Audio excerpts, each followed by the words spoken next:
So at Black Girl Ventures, we work to create access to capital for Black and brown women founders. I started it because I got the news that women weren't getting access to capital. So I'm like, oh, okay, well, let's just do something about it.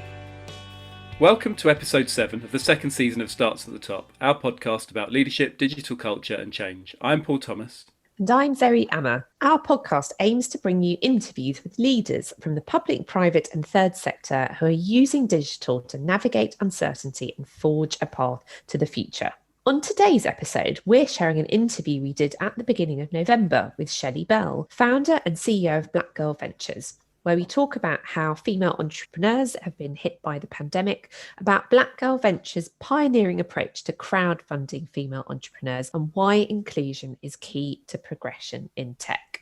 A couple of news stories this week have caught my eye, Paul, both of them related to fitness, in fact. How have you been staying fit during the pandemic? I have been doing much more running. I started running in earnest about 2 or 3 years ago, where I did the Couch to 5K, and then I did the winter run at the beginning of 2019, I think it was. Well, yes, it would have been 2019, the winter run 10K in London. And then during the pandemic, I think I've been out 2-3 times a week running, listening to podcasts, headphones in, not very social, but plenty of running. How about you? Not similar, actually. So I've been doing lots of running. I've really got into it. So I run most weekdays now. Really like it. I don't know what I'd have done without it this year. It's been an absolute lifesaver. And I've been trying to get out and go for walks whenever I can. I've always been quite a big fan of fitness at home as well, even before lockdown. So I'm not a massive gym person. I have quite a lot of old school exercise DVDs, which I'm very fond of.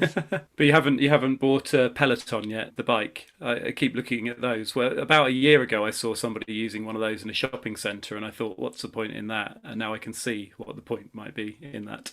I've not bought one of those. Yeah, I'm definitely a runner rather than a cyclist. The reason I wanted to talk about this is that a few days ago, there was a story which I think you picked up on the BBC about how there's been an absolute boom in home fitness, in particular digital fitness, unsurprisingly during the pandemic. So Strava has reported that each month this year, an average of 2 million had been registering with its app for the very first time. And there are a number of other apps as well who've also seen a real increase in use. So I think this is a really positive development. I think anything which encourages people to get out and get fit and to do things that are in their control at a time when everyone's under a lot of stress and feels quite restricted is a really good thing. But of course, what comes with that is some concerns about data privacy and what organizations who run these apps are doing with those insights. Yeah, and it's great. I think it's great. You know, I'm a big fan of the annual update from Spotify that tells me how much music I've listened to over the year, for example. And it's always really interesting to me and I always really like it. But the fact that that data is collected and shared with you is kind of nice. I think the idea that, you know, they put out this annual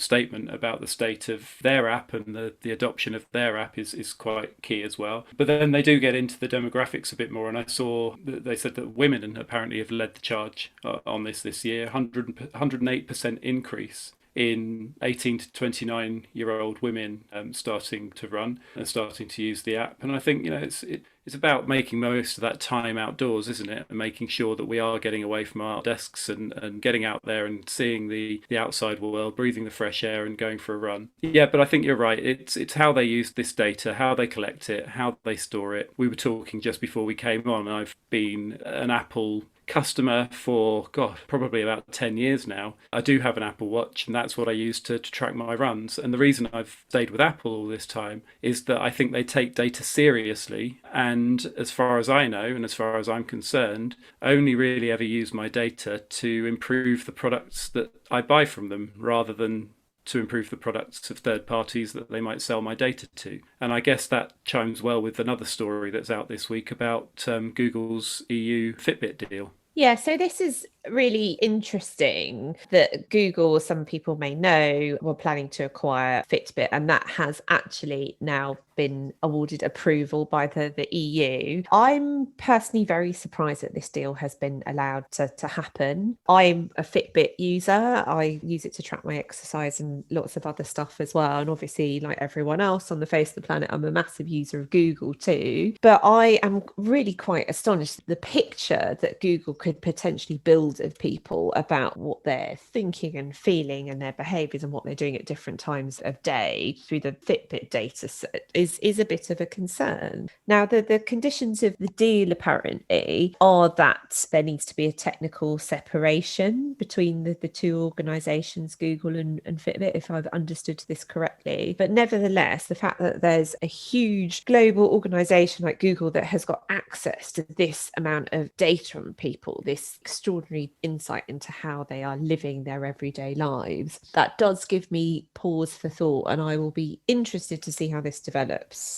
Yeah, I think you're right. If you marry it to all the other data that Google has about you from your web searches and the way that you work and the way that you organise your lives, then adding this into the mix is just another sort of a deeper level, isn't it? And I think there's a general discussion over the role that technology has played in sporting life altogether, actually. I've just made a note of a couple of other things that I think technology-wise have happened during the pandemic. We've seen a rise in competitive gaming, particularly at the beginning of lockdown when competitive sport wasn't allowed. And when we spoke to Rodri earlier in the season, our first episode, I think we talked about the role that potentially competitive gaming and online gaming might play in the world of fundraising. But that's an interesting one that's been around for a number of years, but has really taken off again. I think the other one other topic that I'm quite interested in is the rise of illegal streaming and football and how that's starting to have an impact all across Europe. And I just heard yesterday, I think that the French Football League closed their television contract, which is worth billions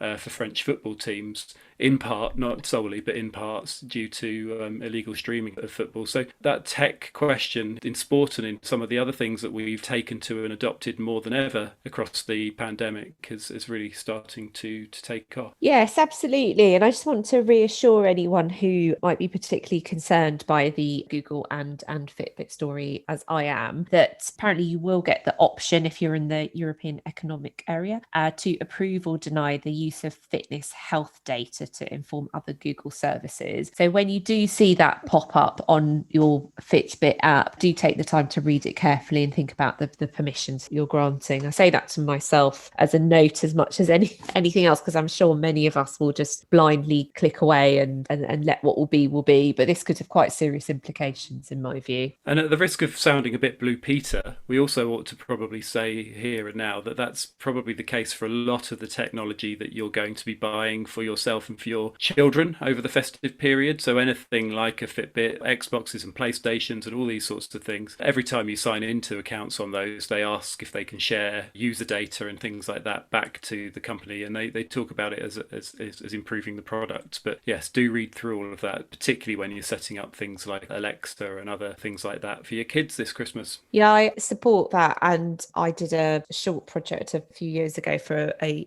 youth charity where I was asked to look at some of the kind of tech innovations going on aimed at children. And there's some great stuff out there. There's also some stuff where you really need to do your due diligence. In particular, there are a couple of projects involved in Internet of Things where, they just were really not secure, and there were some very worrying news stories about them. So I agree with what you're saying. I think definitely make sure you go through all the small print and do check things out, look at all the reviews. Well, that's our public service announcements out of the way, so that's all good.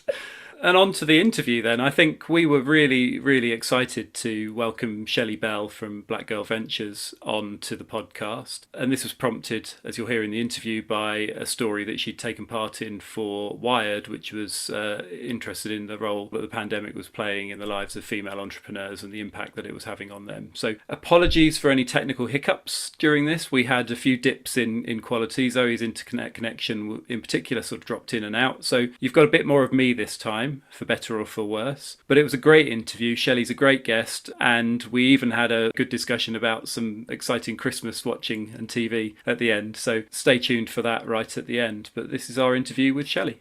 So Shelley was named as one of Entrepreneur magazine's top 100 powerful women in business. She's a computer scientist, system disruptor, and business strategist who moves ideas to profit while empowering people to live, build, and foster better relationships.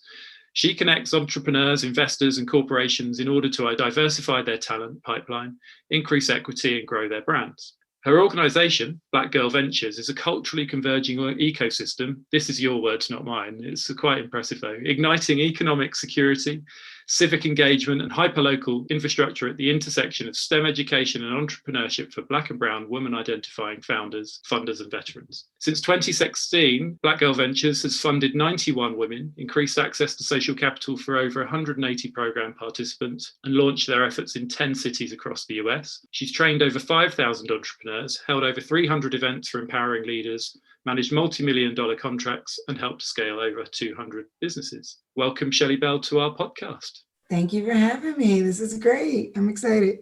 Good. And how are you? I mean, life over in the US has been quite quiet recently. So how are you coping? I think we could all use a bit of that quiet, right? Or has it? Because I feel like it has maybe been quiet from the stage, right? But I think like in our communities, it's still very loud. Lots of protesting in DC, and I live in the DC, Maryland, Virginia area, which is called DMV. And in the DMV area, still protesting a few rallies here and there. What was the atmosphere like now in the US? I mean, certainly over in the UK, I think was an overriding atmosphere of a sense of relief. Trump sort of gone last week, a vaccine coming in, 95% effective this week. I mean, it seems to be a better time already. Yeah, for sure. I think some of us are having a sense of celebration, and then some of us have a sense of fight, right? And so I think that it's exciting to know that we will have the first woman vice president ever. And then more specifically, that woman will be a woman of color. And so I think like we are seeing a really exciting time, evolve right in front of us. The flip side, we still have our COVID numbers going up. And so we're even slipping back into quarantine to a certain extent. The different states are recommending lower capacity numbers, but then also schools are trying to slightly open back up. And now we're having like a staggered schedule. So a bit of a roller coaster ride, such as 2020 has been. But, to say the least, from a political standpoint, some of us are in celebration, some of us in a little bit of fight. But I think overall, the world just feels like we're in a really like slightly uncomfortable place right now. And we're really looking for places to kind of just find some peace. I mean, that, but then on the other side, like some businesses are finding their way. People haven't stopped ordering online. People haven't stopped ordering food. People haven't stopped, using your DoorDash and your Uber Eats of the world. So we're seeing our economy take an interesting, very hyper technological turn, but at least having the election kind of settle is a relief for sure. We, coming off the back in the UK, where we're still today going through Parliament discussions about Brexit, and we've been in that position absolutely where a divided nation where, there's as much celebration as there is fighting, and as much opportunity as there is problems and issues that we need to solve. Yeah, 100%. I'm optimistic though. I mean, maybe because I'm just serial optimistic, but I have hope that we're going to see some really significant changes. I mean, this is the first time that we've ever heard our president-elect openly denounce white supremacy, right? In that way, and say we need to move forward as a nation. So that creates a lot of hope. I think this next administration has a lot on their plate because they have to rebuild democracy, rebuild trust for government outside of, policy changes and lawmaking and actually governing the country. But I'm hopeful. I'm excited to see where business is going to go. I think this is a huge opportunity for a economic upshift and what could be new, like what could happen new, what's the new innovations. If you had cleaning companies before, your cleaning company is needed on a whole other level right now. And I think how will we figure out how to be, figuring out how to be And it's like your whole life, right? Like how to be a student now looks different. How to be in a relationship now looks different. How to be married, how to care for children, how to run a business. It looks different. And so I'm excited for innovations that will come out of this period. But just on that point, I was listening to a podcast the other day when they were talking about online only relationships. People are entering in relationships that they've just sort of created on Zoom. They've never actually met each other. It just sounds absolutely bonkers. I know, right? Who would have known that we'd be here? I think it's interesting because it might be a really great opportunity to build relationships that are not purely relying on physicality. Because if you look at, our divorce rate kind of creeping up as well during this time, because people were together more than they've ever been in their entire lives.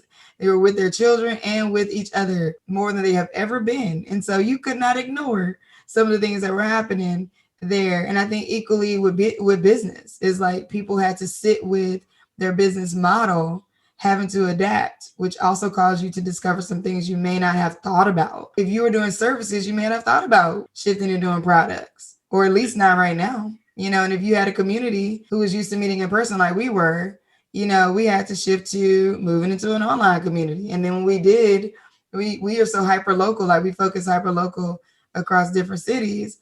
We also had to realize that, like, how do we still focus on the women in the cities that we want to serve directly? And this new batch of people who are international, who now are like, hey, we want in on this information in this community too. It's a good, challenge to have. We want to figure out how we serve more and all people. So please tell us about Black Girl Ventures and why you set it up and the problem that you're trying to solve. Yeah, so Black Girl Ventures, we work to create access to capital for Black and brown women founders. And one of the ways that we do that is we have this unique pitch competition that couples like Shark Tank and Kickstarter. So it is crowdfunded and a pitch competition. So people pitch from the stage and the audience actually goes into their own pockets and donates to the founders who are pitching. We also have a proprietary software platform that we use to capture the voting and the donating. I started it because I got the news that women weren't getting access to capital. And I'd already built a business of my own. And I've been on the roller coaster ride of what it means to be an entrepreneur, building business, getting new partners, bigger partners, using supplier diversity to really level up, using relationship building to raise more capital to grow your business. And when I got the news, I'm like, oh, okay, well, let's just do something about it. And so I pulled together women. It was about 30 women showed up in a house in Southeast DC. And 4 women pitched and we voted with marbles and coffee mugs. Like, so if you like that person's pitch, you put your marble in their coffee mug. And I cooked all the food myself, which I vowed to never do again. And there we were, giving the money that we had raised back out in cash. And I really didn't think a lot about it, but people liked it. And so I kept doing it. And I'm like, okay, well, this is cool. It's got a model. We had a business model behind it, revenue model. And so I kept doing it, went out to the community to get partnerships with like co-working spaces and people who had venues. And we started doing it locally here in DC. And it became popular and people loved it. So I did a call for a volunteer team. We put an application process in place and we started offering training.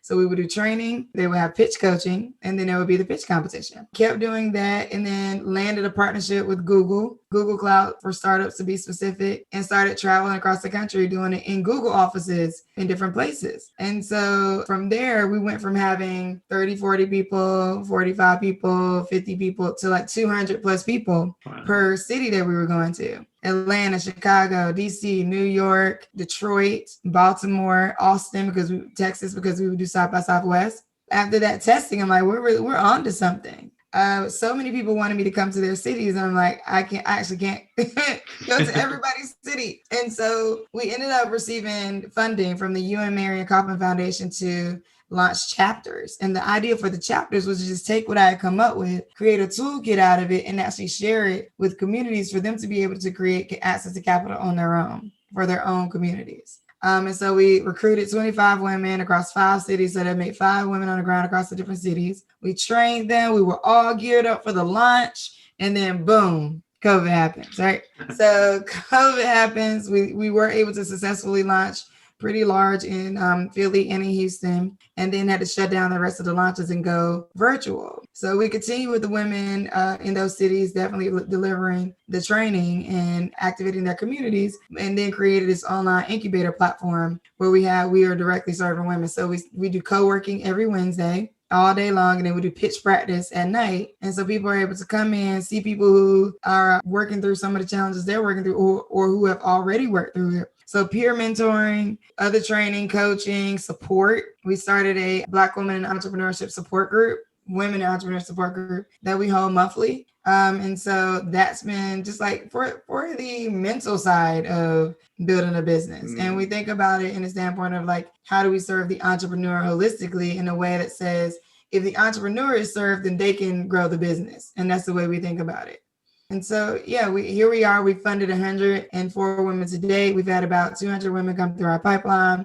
We have, like I said, 5 chapters across the country, organic reach of about 1 million people in general. And we've been really focusing on how can we connect founders to larger opportunities. So we're working with a couple of different corporations on having corporate mentors be engaged, supply diversity efforts. And it's really, when I say create access to capital, we really look at it as create. It's like somebody's access to capital may be a new job, a better job. Somebody's access to capital may be an investor, maybe a grant, maybe a loan, maybe a partnership or peer mentoring, because social and financial capital, right? All the money comes from who you know. And I saw a quote that you said that Black Girls Ventures' role is to concentrate on raising the average rather than bridging the gap. So I'm assuming that what you're looking for really is the focus on long-term change rather than short-term fixes. So in your view, what needs to be put in place beyond what you're doing to ensure that strategy can work long-term? Yeah, I think a couple of things that should be thought about is more patient capital. So capital from institutions, investors, and grant opportunities that really are in it for the long haul, and thinking that if I infuse entrepreneurs with capital at this stage, then they will be able to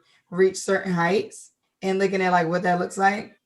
Also, public-private partnerships with a focus on entrepreneurship, I think could be really huge for what makes sense. I think different governments taking a stronger look at supply diversity and actually figuring out what it means to push the needle on that, and where these government entities or the corporations can't just cop out with like, oh, well, we couldn't find any underrepresented founders, or we're so used to funding these 5 large contractors that we trust them more, and it's like encouraging those contractors who have kind of locked up the opportunities to push out and go find other people to partner with, or they're not going to continue to get their funding. So I think it is like figuring out ways to create scalable, repeatable processes that could really encourage more innovation in the idea of thinking about diversity, equity, and inclusion versus just thinking about how can we be diverse and more equitable, but like, yes, and what kind of technology supports that? What kind of transparency supports that? What kind of repeatable processes supports that? Are you thinking about it from the onset of building out your programs or hiring, or versus starting what you're doing and then saying, oops, oh, wow, you know what?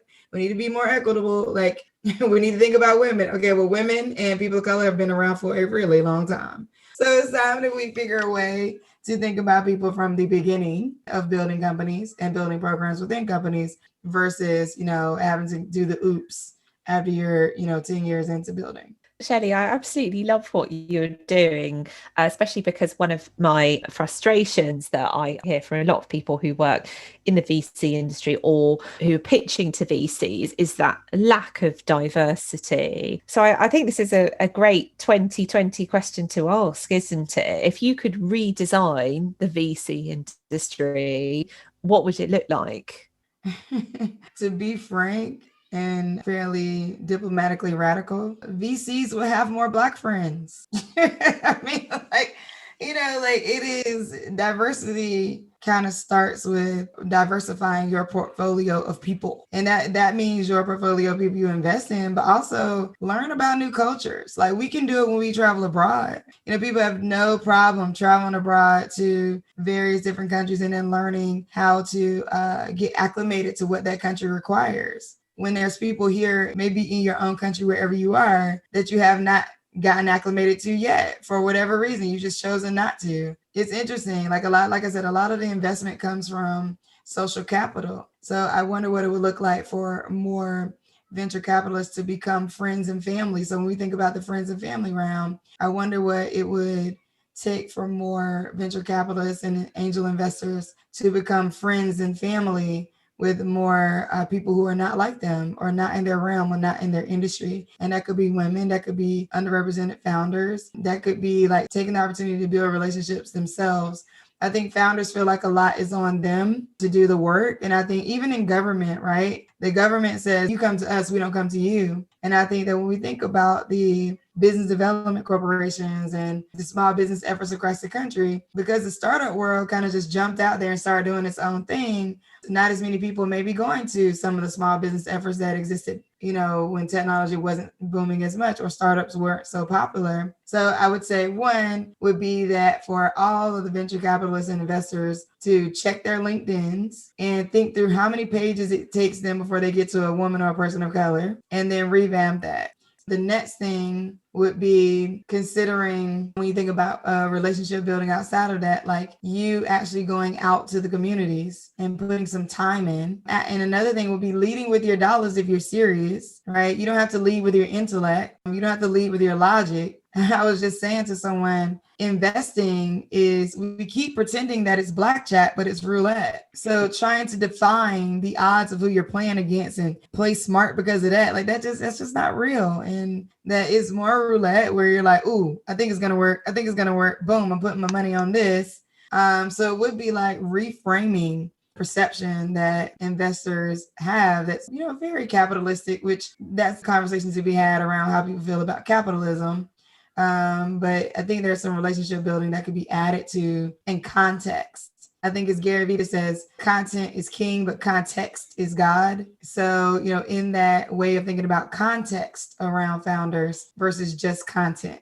One thing I was going to say that sort of goes back to the very first point there about go and look for the connections you've got within your existing network that you can build relationships with. The common theme that we've heard when we've had this question across the podcast has always been, well, how do you tackle diversity? And the answer is be more intentional around your approach to diversity. If you've got a shortage of people within the organisation, of black and brown people, go and hire them. They're out there. They're waiting to be found, and you need to put the extra effort in to find them. And I think that's a very well made point. Absolutely. I mean, it's about owning the challenge, isn't it? And saying that you need to do this stuff better and committing to doing it better. So with that in mind, thinking about what this brave new world could look like, especially post-pandemic with even more change happening. So Shelly, you obviously come from this computer science background, a really strong advocate in supporting STEM education and entrepreneurship for black and brown women. And several times in this podcast, as Paul says, and also in many previous interviews as well, and we've talked about the role that a lack of diversity in the tech industry is playing, really helping create a very unfair playing field that is just not level and where a lot more needs to be done. So if we could wave that magic wand,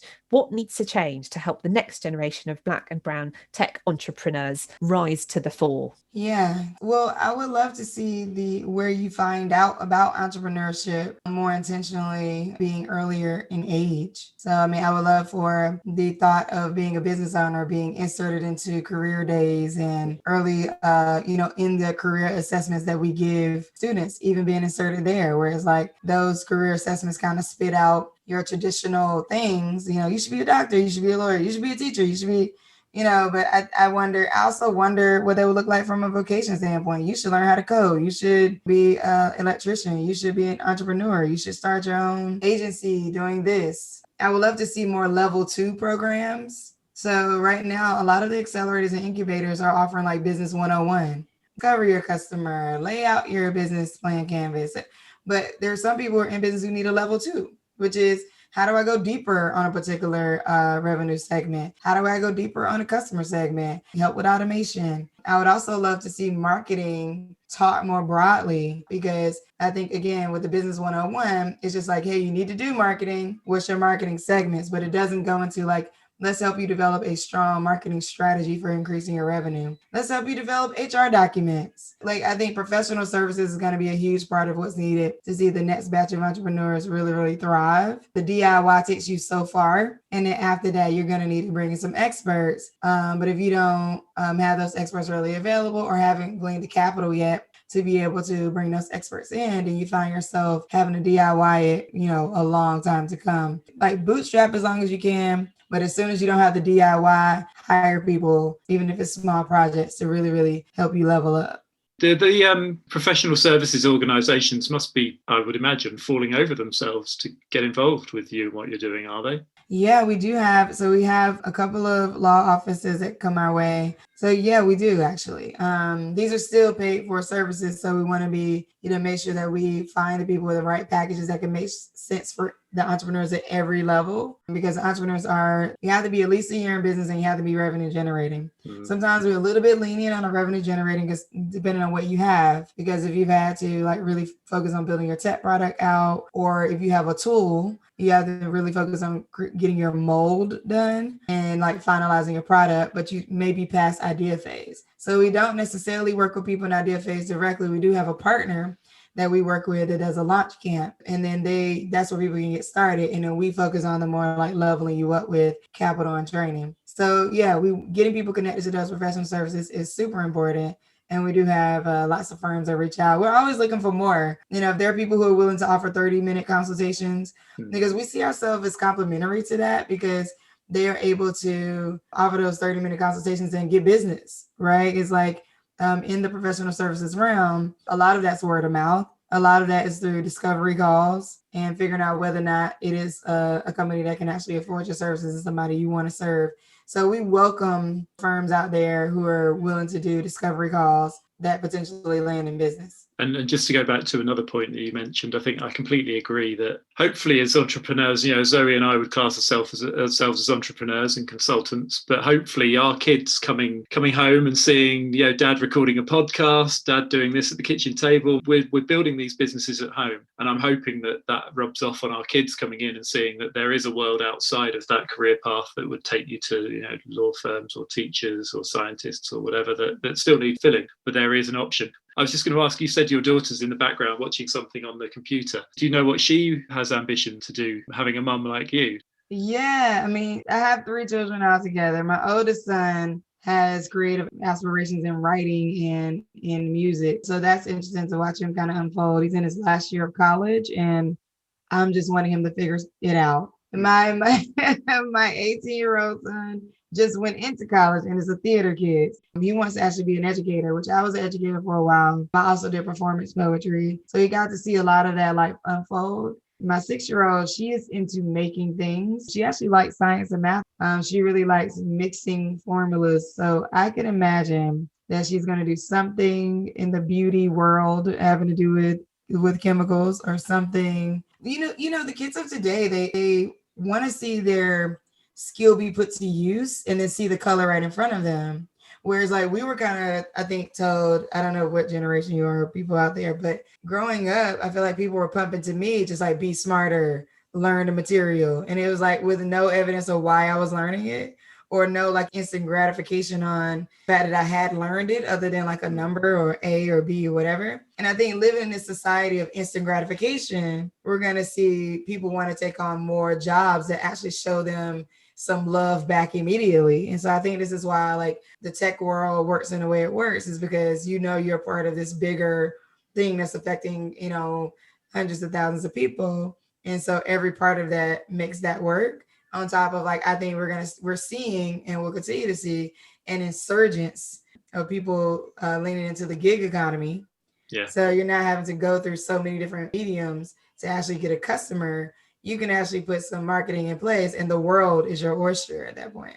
One question, so I wanted to sort of move into a slightly different area, but the Wired article was obviously about the gender gap, particularly female entrepreneurs and the risks there. So interestingly, the article talks about previous recessions having hit men harder, but this time that the reverse is true. And it says that there are around women are a third more likely to work in a sector that was shut down during lockdown. They're also more likely to be furloughed, 47% more likely to have lost or quit their job. Plus, on top of that, they've shouldered more childcare responsibilities and household work than men. So the question, I guess, is how much wider could the pandemic open the gender gap without due care and attention to the issue? And how worried should we actually be? Lord knows, Paul. I'm hoping not, not much wider. So it's interesting because a lot of the numbers around hiring, at least in the US, they speak to payroll taxes only, right? So if you don't have official payroll as a company, organization, or corporation,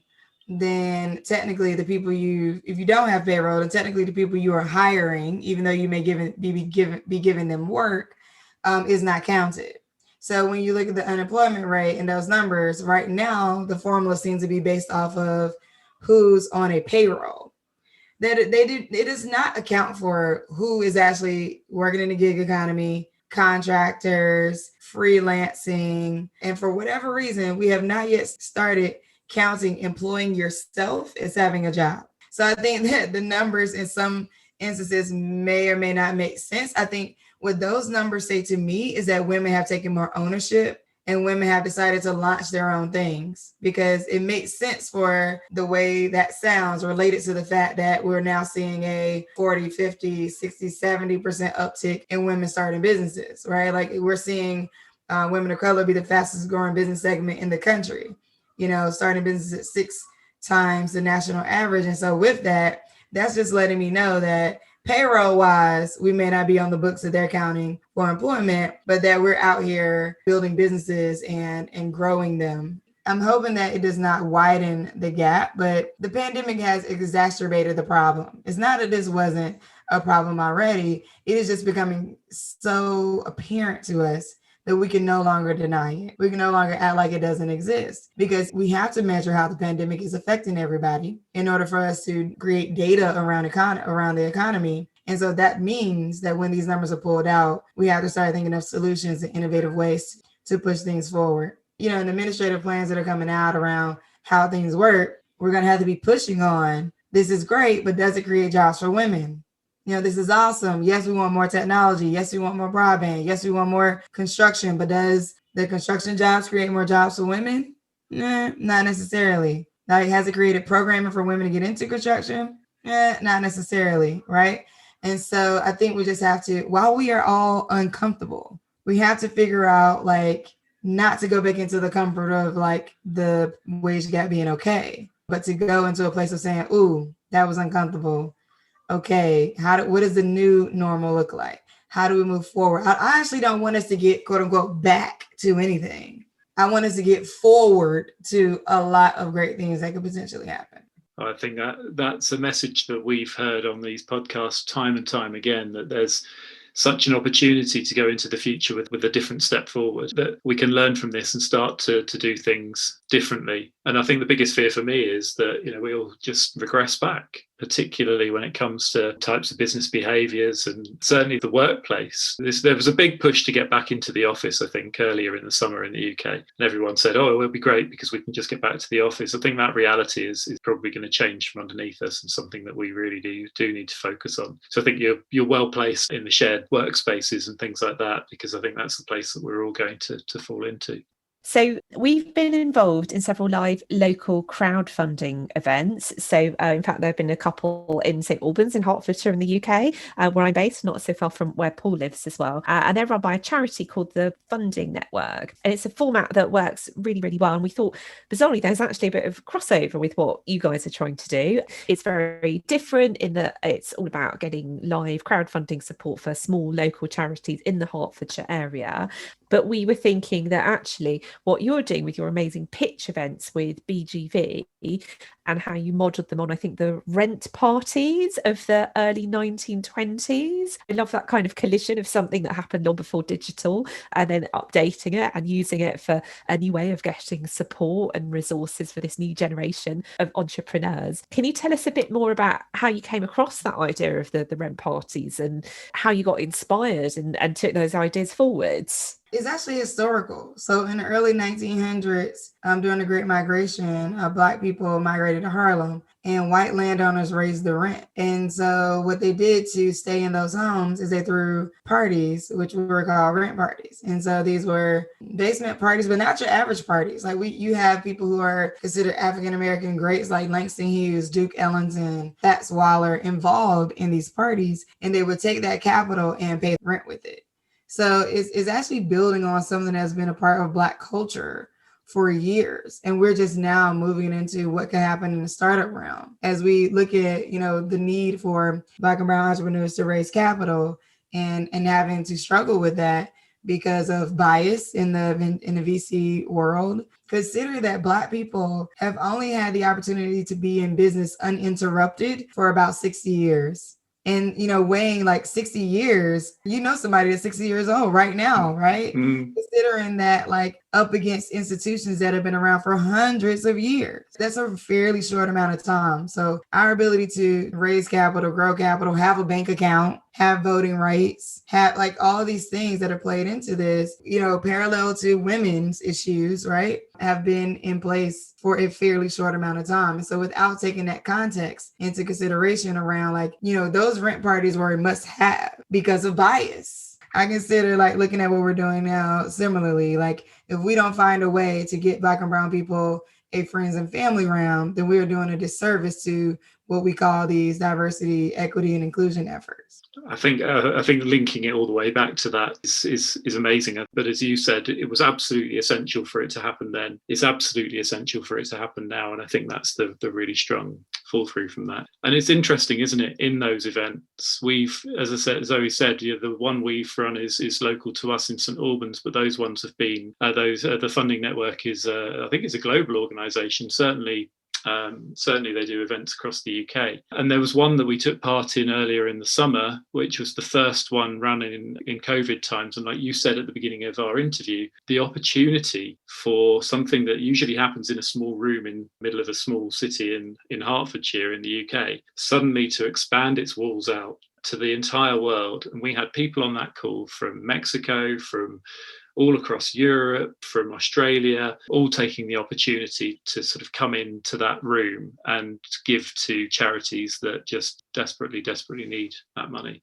The question is really, do you see these online pitch competitions, do you see them as having a big part to play in the future of BGV, or is it something that you hope you can get back into the room? Considering a new normal, I think we're going to be a hybrid of, on virtual and physical from here on out. I don't know that at least for the next, 2 years that anybody's going to want to gather 200 people in a room. Even though people are going back to the clubs and bars and things like that, I don't know that we would feel comfortable as an organization taking on a liability of, 100 people 200 people be in a room right now, considering one, our numbers are going back up, two, there's no vaccine. And even if a vaccine comes out by the beginning of the year, nobody will trust it for another 2 years. So, because it just doesn't make sense to have a vaccine come out that fast, right? And I think, it really allows us to be able to serve a global audience, and we're going in that direction anyway. We've actually had some conversations about coming to the UK and bringing our efforts there. And so we are, we'll hope to roll some of that out over the next 5 years. Once we find great partners in the UK, is there anybody out there listening? We will help you. Yes, we will. We would love to bring our efforts to the UK. So yeah, I think we'll be a bit of a hybrid. I think, we're taking our time. This is brand new. We're doing a great job at serving and growing the community as it is globally. People can be involved whether we have a competition there or not. And so we still are serving them with training and webinars and peer mentoring and things like that. I think we'll be a bit of a hybrid for a while. I could see something where like maybe the competitors are in a space and we could film live. Some employees inside of Goldman Sachs, they did this internal pitch competition where like we were in a BGV fan room on Zoom, but the actual people pitching were in a physical location in New York. And then the judges were like 3 or 4 people in the audience. So, and that was kind of cool to do. Like, and the feed was looped in and everybody could watch from wherever they are and like that kind of thing. So I think there will be some interesting ways to do some innovative things like that. Eventually, like right now, we're going to do like a BGV fan room for one of the upcoming competitions. And so we'll have people on Zoom, we'll be engaging with them and they'll be watching the competition with us live, but the competition will be like airing online too. So I think we're thinking about like, how can we create networking opportunities, keep the relationship building aspect going while people are distant from each other. And it goes back to what you said right at the beginning about widening the opportunity. That's the most important thing. And if the technology enables you to do that, then all the better. Finally, one question left. We lend you our genie in a bottle, and you've got one wish left. What one wish do you have for 2021? And it can be personal, business, societal, you choose, whatever, but you've only got one. If I had one wish, I would ask for more wishes. That's cheating. Everyone says that. That's cheating. That's what my 8-year-old would say. Definitely. I know, because that's the only answer that makes sense. But if I had to have one wish, I would wave a wand and deliver a really true, authentic understanding of the layers, suffering, and celebrations of Black culture to every person on the planet. I mean, I would deliver in a way that was as if it was your own.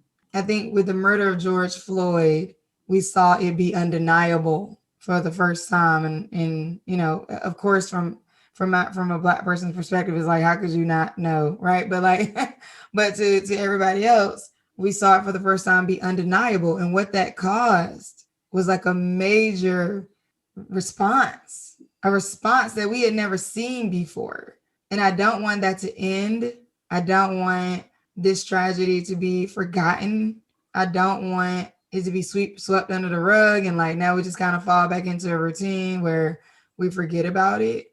The thing is, it's never been delivered. And so it's unfortunate this had happened, but it's never been delivered in a way that you could not say to yourself, oh, well, that person probably did something.